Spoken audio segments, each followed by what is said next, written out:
started helping me. So I started listening. And you could talk about it anytime. I could talk about it. At first, I was not able to talk about it. That was when the pain was deep. No one to talk to. You said it blatantly, and I see where it came from, because you ended up with saying your personal opinion that they can never have another.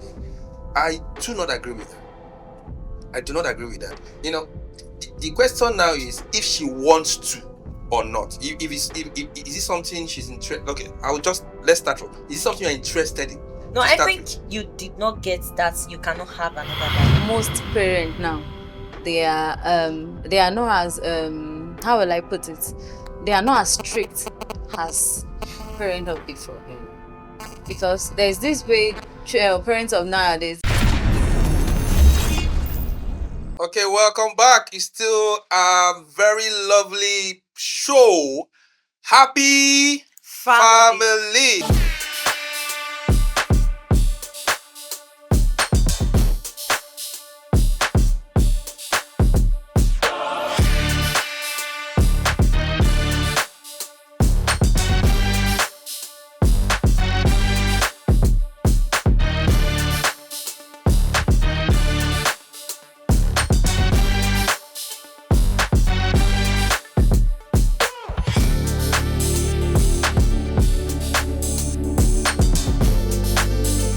Of course, we still have on set Olabisi.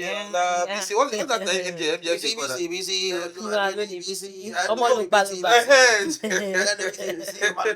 And of course, we still have our very own Papi Sami Skolo. All right. So, and of course, you know who it is that is talking. My name is still Nnamode. Popularly known here on set as who of this show. All right, so we have on set with us an amazing woman who is going to further talk about what we had, we've been talking earlier. She's Mrs. Esther Olaniyi. She's a wife. She's a mother. She's a fashion designer stroke fashionista. She's looking very natural, pretty, just the way I like it in women. Natural, you know what I'm saying? Yeah. Okay, so let's please welcome to Happy Family, Madam Esther Olaniyi. You're welcome. Welcome. Good afternoon. Well, Good afternoon. My name is Olaniyi Esther. I'm a fashion designer, a mom of adorable 3 girls. A baker as well. Wow. Oh, nice. A lover of Christ. Okay.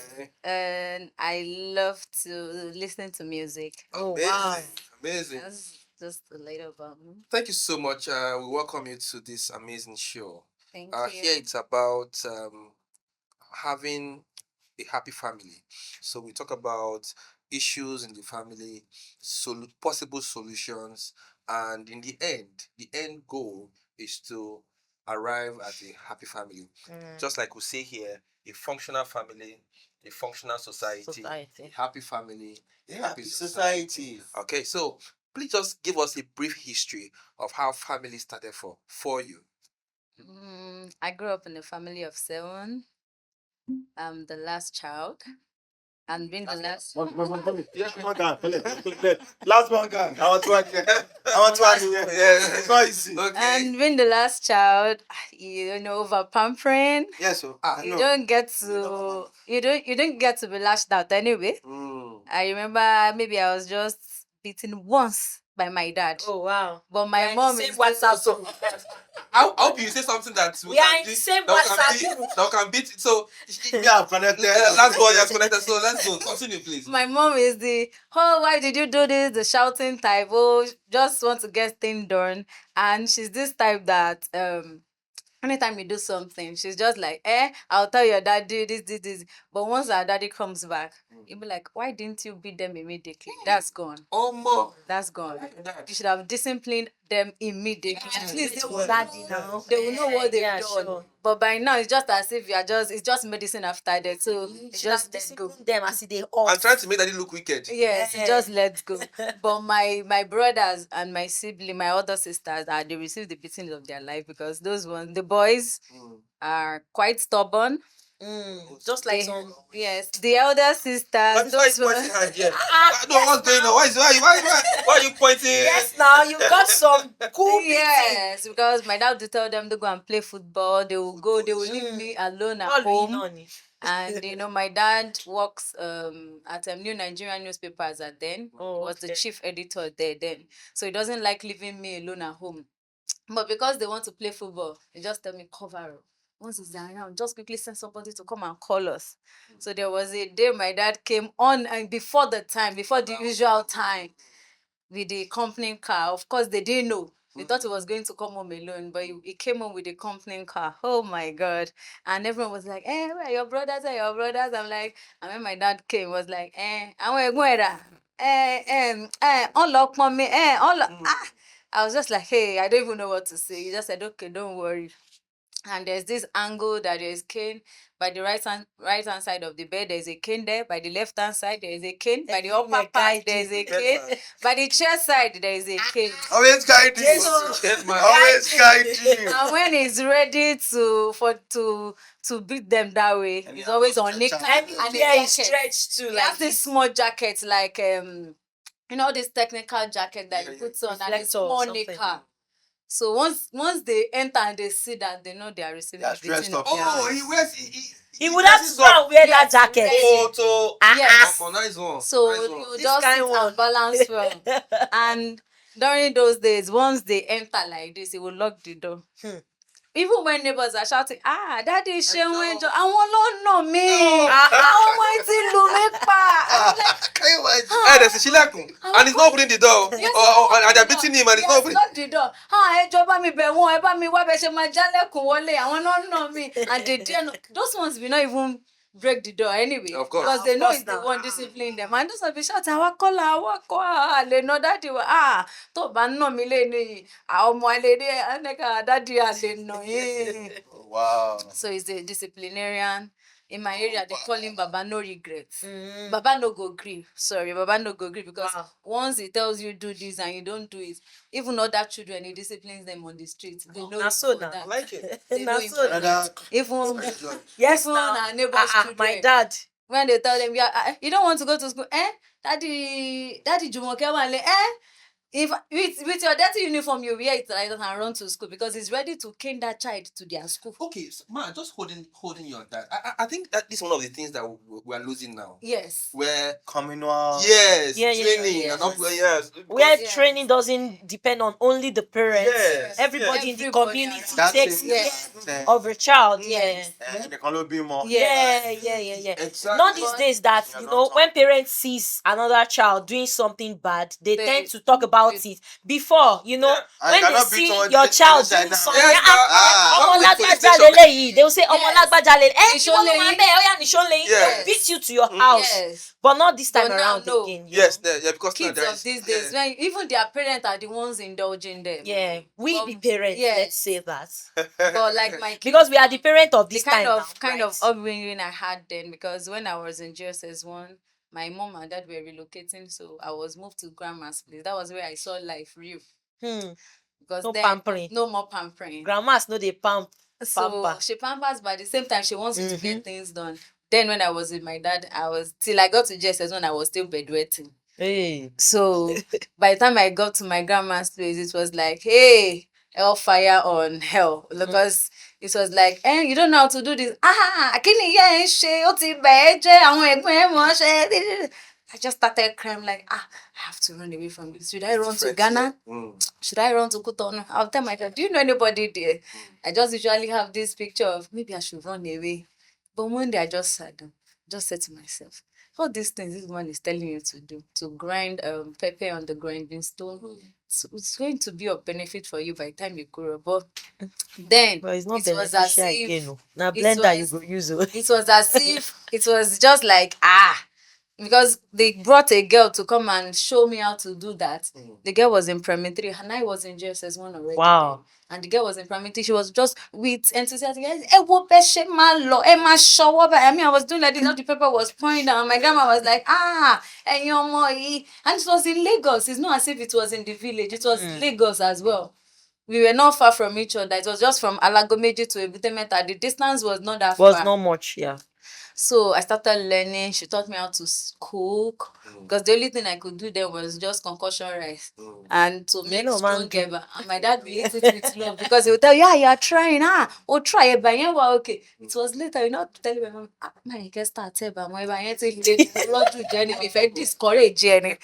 So we will eat it with love. But because that's he a does good not want father to anyway. discourage us. Even the rice, if it's not too good, he will tell you, rice in here don't go. Bamboo, see. It was not, the Maggie was not enough, but because he wanted to encourage us to you, do more, yeah. it's like bamboo, see. So the next day was now telling my mommy, just say lana, go see you at Maggie, but me if I go feel somehow. Okay, I'll still hold you on that one. Now, should we do that? Should we not give very honest feedbacks and in the most subtle way, instead of the other way around, where someone did not do well and say, yeah, I you think well. then I think it was trying to build the morale for us so that we won't feel too bad. But later on, he will tell my mom. So my mom will now go back to us and tell us, Daddy said this. The salt was not okay. The Maggi was not enough. Next time, do this. Apply this. Apply this. Okay.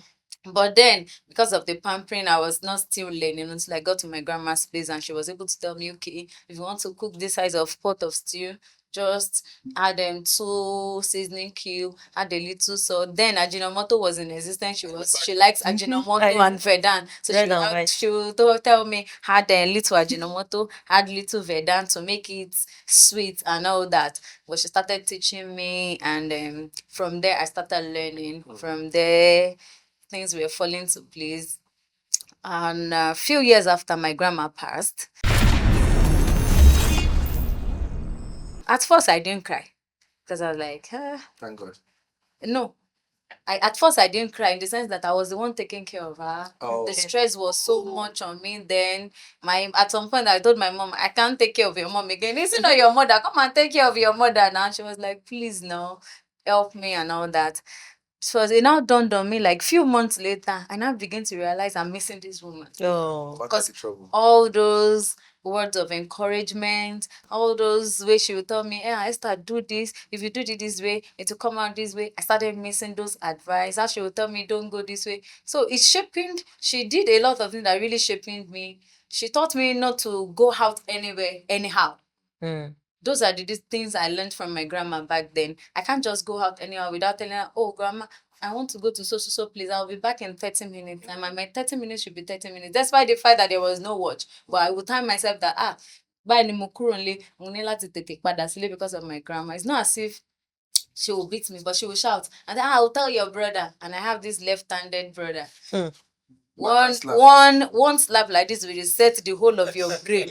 And then your life will not remain the same anyway. Wow. By the time we give you that slap. So I always avoid that slap. I became an introvert in that process. I don't like talking. I just like to be myself, except my immediate brother. That one is loving, caring. He always give me a listening ear. Yeah. He scolds me as well, but not as the other one. He scolds me. He always told me, Esther, don't do this. Nonsense. So he doesn't. Is this caring brother? He was actually the one that sponsored me to school anyway. And I love him for that. Wow. That was my first boyfriend. It's amazing how, when you hear sisters talk about brothers. Yeah. When brothers or sisters. That's my first boyfriend. He's always looking out for me. Always looking out for me. If I come back from, I need this, why didn't you tell me about this? I won't give it to you. The next day, just tell me, go and check inside my pocket, take this, and get things done. Yeah, I feel you have so much. And I'll just let my other uncles take over. But before I give them, before they do, I just one more question. Now, all of these things that you went through as a child, growing up, trainings from your grandma, your parents, have they how did they transcend into your own family now? Now that you have a husband and you have children as well. It really helped. Because if not for those training, I don't know where I would have been by now. Probably I won't be married anyway, because as a sports bra, no man will want to. No, don't like last. No man will want to take in a sports bra. But because by the time he met me, I was this up and doing person. I was jack of all trades. I can go this way, do this, do this, do that. I go to Kutana to get goods, sell. Wow. And it's just like, are you sure you are a last born or you are the first born? Because I'm quite sure. So last born are always over pampered, and I'm like, if not for the help of my grandma and all that, that's shaping me. And there are times that it has really helped in my own parenting as well. I'm not this beating and this scolding type, but I like to shout a lot. Oh, I can't do without shouting. Because if I don't want to beat, I'll just like, why did you do this? Don't do this, don't do this. And there are times like once I just look at them, that's one high. They already know what else to do. They know that this is fire. And that's my grandma. She has this high look. Once she gives you that high look, mi ò fẹ́ mà. Even when you want that thing, mo wà okay mà. Mama ṣé torí no. Gbà. No mo. That bar. Gbà. You know that bar. It means a lot. It's ringing a lot of fun. Gbà náà no rárá mà ẹ ṣé mà. A ní kò gbà rárá mà. Ó ní kò gbà mi ò fẹ́ mà. Mi ò fẹ́ mà because I know that gbà. By the time you get home. Ẹ bá mi fún grandma. I know. Tó bá tẹ̀ tí wọ́n sọ ẹ bá mi fún grandma you're in trouble because when you now get to me, fẹ́ jẹ́ kán rí mi léèyàn burúkú wá ní kán fún grandma rí. So it has really helped, and I just tell them don't do this, don't do this, don't do this, don't do this. There are times that children will always want to look for your soft spot and just want to use that to dwell on that, but I know they agree. So far so good. What has parenting been like for you? I'm going to ask in two ways. Okay. I hope you really don't mind. Okay. What has parenting been for you when you had your husband, and now that you don't have him? Can you describe both?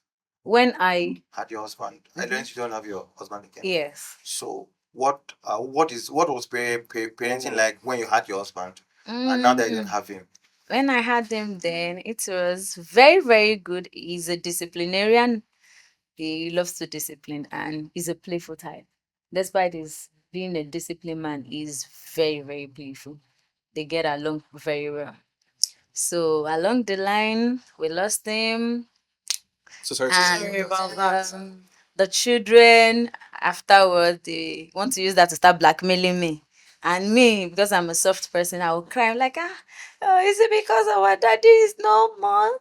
That's why you are doing this. There are some things I felt, when their daddy was alive, they don't do this.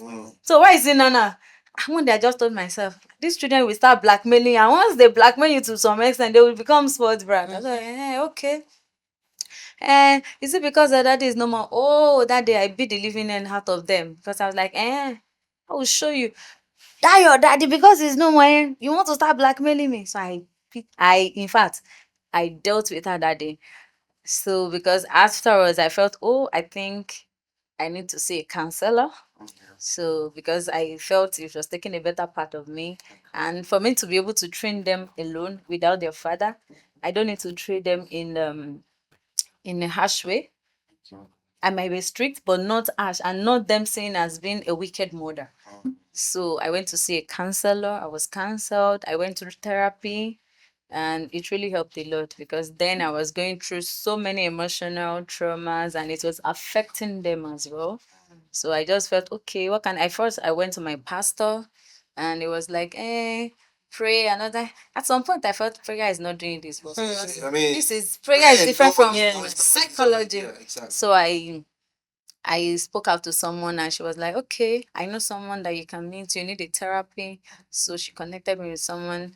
The first day at therapy, she told me, if you need to cry, I should cry to let out the pain, and which I did.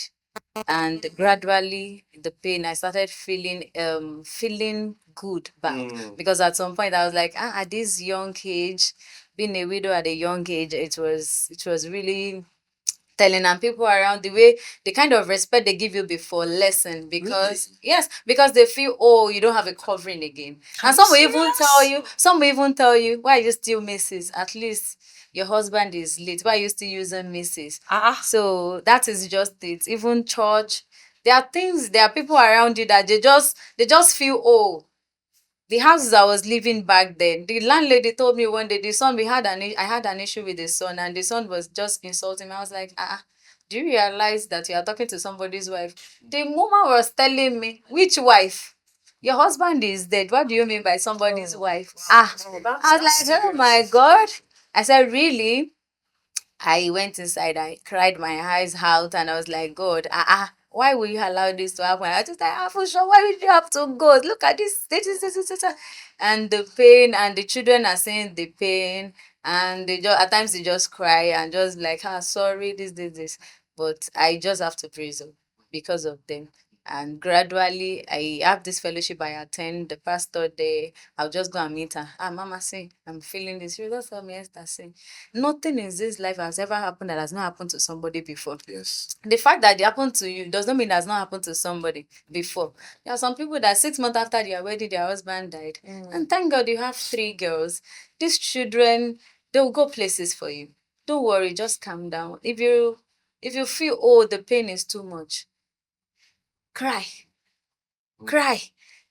There's healing when you cry. Yes. The more you cry, the more you feel ill. The more the pain will go. Yeah. I said, okay. So I think this is working. And at times when I feel like, I'm at the tight corner, like as if is at the end of the road, I just cry and just say, God, please help me. And at times I just call his name. I just say, what are you doing up there? Hey, God, I wish you can just look back and just see what I'm going through because of all these children. And there are times that the pain really got better part of me. Like I beat them like there was no other. But So later on, I was going to ask Yes. you that. I was going to ask you that. Do you sometimes pass this pain to your children? at first I was passing it because I felt, what were you people looking at that you allowed the love of my life to die just like that? Confidence. And at some point I It's a just told confidence. myself, it's not these children's fault. Mm. When death comes, who can question God? Good, yeah. So gradually I started healing, and with therapy and counseling here and there started helping me. So I started listening. And you could talk about it Yes, anytime. I could talk about it. Yeah. At first, I was not able to talk about it. That was when the pain was deep. Was No still one to very- talk to. yeah. I'm not the talking type anyway. He was my best friend. He knows, even before I blink my eye, he already knows what is wrong with me. So I find it difficult to see someone to express my Yourself feelings too. too, because I was not staying with my mom right from a very long time. So I was not really used to talking to her. Sorry about and all that. So do you think his demise now have any effect on the children? I'll say partially. Okay. I'll say partially. Okay, how? Because they miss him a lot. Wow. Okay. They miss him, and They talk about they it. talk about it. So you people talk about their dad.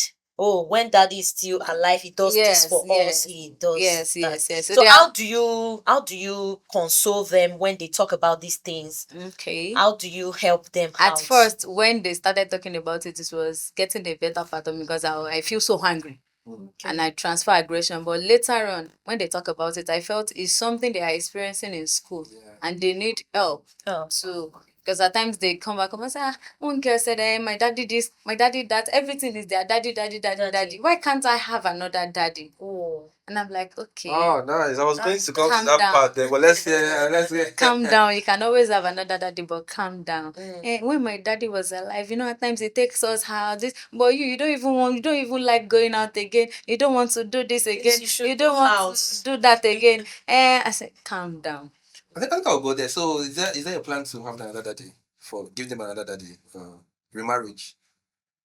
That's in God's hand anyway. Okay, yeah. We just got At this point, Maybe she doesn't want I'd to. like to interject at this point. That particular decision is a lot of decisions. Yeah, sure. I can see that because I was raised by a single mom as well. It's a lot of decisions, and I worked with people like that. So it's a lot of decisions to make here. And the truth is, they cannot have another daddy, Yes. no matter who the person is. Yes, of course. So let them embrace the reality. So the earlier they embrace it, Papi the Sam. better. Hold on. Okay. The better they begin to appreciate the new life that they have.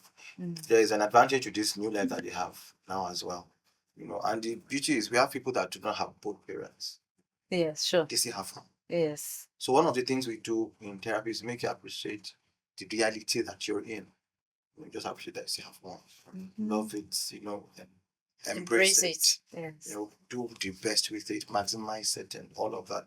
And of course, you are going to step out of your comfort zones. You're going to have to take them out once in a while. You're going to have to do stuff. But then again, healing is a journey. Yeah. So take your time to get there. Even if there are days that if you feel you can't, I have someone around you that can take them out, maybe your brother, but let them have that time. Yeah. And at your own time, you can then step out. But because one part we really don't talk about is single parenting. Even when the judge don't even talk about singles, single again, single parents, and of all the parenting we talked about earlier, we didn't really eat that single parenting. People just naturally don't get that. But it happens. In fact, it's about single parents are about 45% of the parents in society. And it's something we talk about.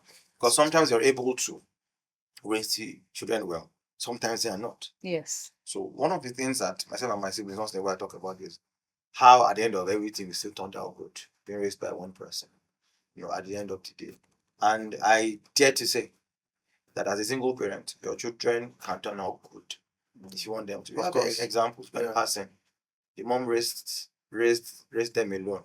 But it's just like you might have to do double of the work, put more effort, but you can still turn up. There's this stigma around single parenting. Sure. How the children may turn out. I don't believe in that school of thought too. Because I'm an example that you can still turn up after everything. Because even if they have both parents, we still see children that turn out to be very bad parents. Yes. Single parents. Yes. So well, four, and at the end of the day, everybody's doing well. So it's not much of a thing. So part of it again is as we look at the ideal family, we look at the situational families too, so that we can address both situations. And that's why you're here. Just to tell you, parenting now, it won't be easy. It won't be a very smooth journey, but it's a journey you can walk through and you can win back. And if you feel you don't want to get to that route again, you're fine where you are, that's okay. If you feel you want to, it's solely your decision. But if you ask me personally, this is my personal opinion.